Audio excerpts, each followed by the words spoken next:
Alright, we're going to try this again. I'm going to try this again. Seems like I must have smudged my lens at one time, and I don't know. I've been out here with working in dirty, greasy stuff. So, all right, I'm talking about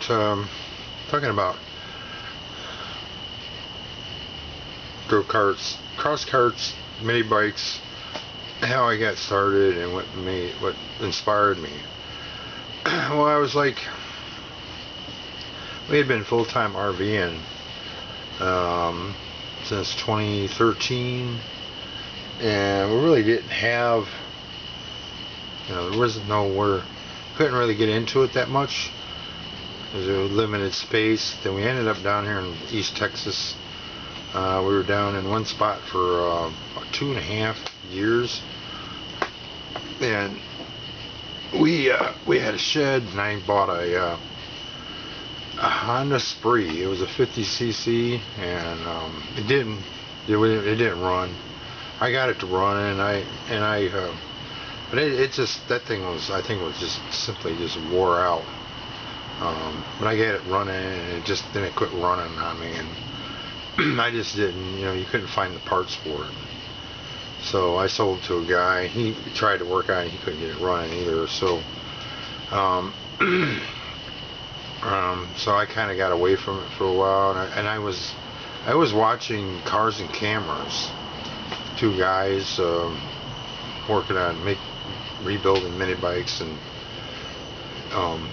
putting high performance parts on Predator engines, and now they have Tillotson engines. They just build a cross kart with a motorcycle engine. I can't think of what size engine it is. It's like I want to say a 750 Honda, and they're claiming it does 85 miles an hour, and it's really pretty cool. They build it from scratch, and but they got this Ike, and that guy he has a whole shitload of cars and motorcycles and stuff that he had picked out of his junk out of his yard or his barns or whatever, and they built the cart from scratch, and then they got but watching these videos and seeing them build these carts is amazing. It got me to thinking, well, since we got in here in this place, and it's not really a real wood bearing garage, but it's a garage to me. It's more like a tent, but it's a Harbor Freight portable garage, and I got it on a slab right now where a garage used to be, and I use it for my shop.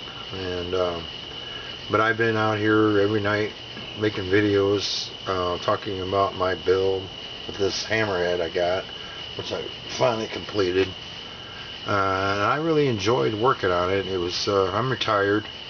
I have a disability. I have some nerve damage in my right arm and my elbow, and I've had some injuries throughout my years.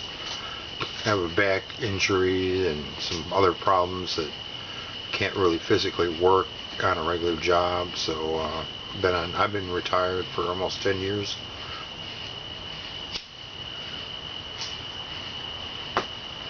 And I needed something to do, and so I picked this hammerhead out, this GTS 150 at the pawn shop down in town here. We used to live in a small town,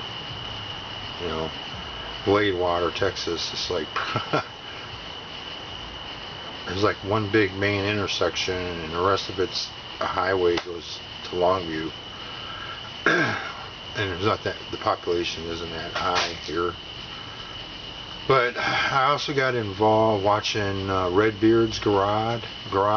I learned a lot from him about engines and that. He seems to be pretty good. Build, Break, Repeat, and them guys are college students here in Texas, and but yeah, I'd like to meet them. They're pretty good guys. They know what they're doing.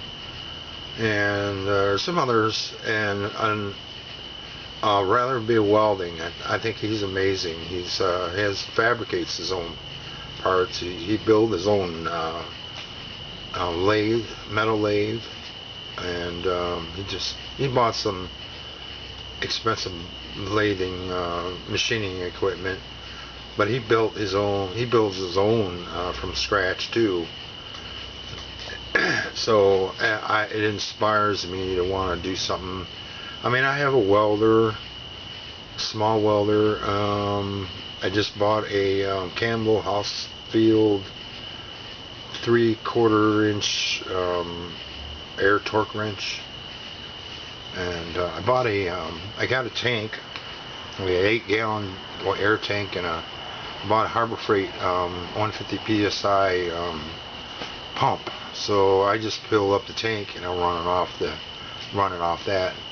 You know, I mean, I suppose I could go out and buy a, $500 air compressor, but I'm not going to do that right now. But most of the stuff I picked up is at flea markets. Like my drill press, I picked up at a pawn shop. I think I only paid $25 for it. And I'd pay $25 for that miter saw over there, and most of my tools I pick up at Harbor Freight.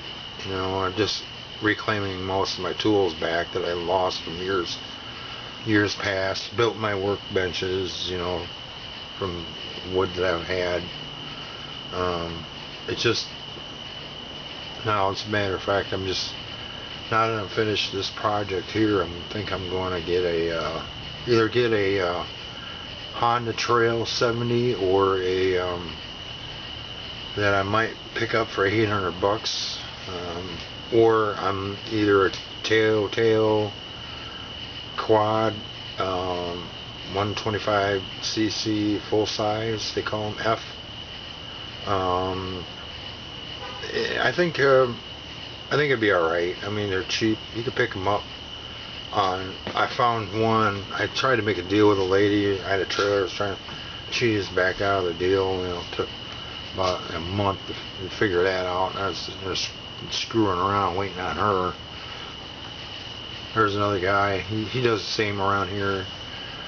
He buys junk, worn out thing, cheap ATVs, and basically puts new carburetors on them, tunes them up, and resells them for a little profit. And I may do that.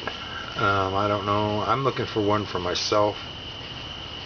I don't know. I might keep the Hammerhead, or sell it. I don't know. People are funny about, I tell you, people around here in Texas, East Texas, man, they want a lot of money for something that's like 30 years old, Motorcycles, trucks. You can't even find a truck for less than $2,000, and it's like 25, 30 years old. With like 250,000 miles on it. I'm like, come on. I mean, what the hell?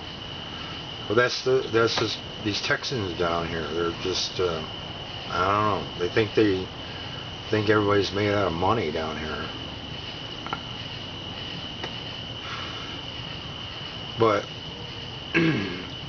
I'd like to pick up a tail quad maybe, and maybe something I maybe used, or maybe even get a new one, and go from there, do my modifications to make it run faster. I know how to, work on them. I heard electrical is a nightmare on these things, and that all the bolts, that you have to almost take all the bolts out and put Loctite on all the bolts. Make sure you tighten everything down. That's what I ended up doing on this one too. There was a lot of loose bolts. But I don't think that anybody who had that before me did do a really big piss poor job of maintenance. So, I mean, the only modification I think